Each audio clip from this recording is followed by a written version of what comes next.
In this video, I'm going to show you how to change the battery in your Toyota RAV4.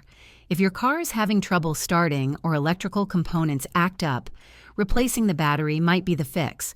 First, make sure the engine is off and the vehicle is parked on a flat surface. Open the hood and locate the battery, usually on one side near the front.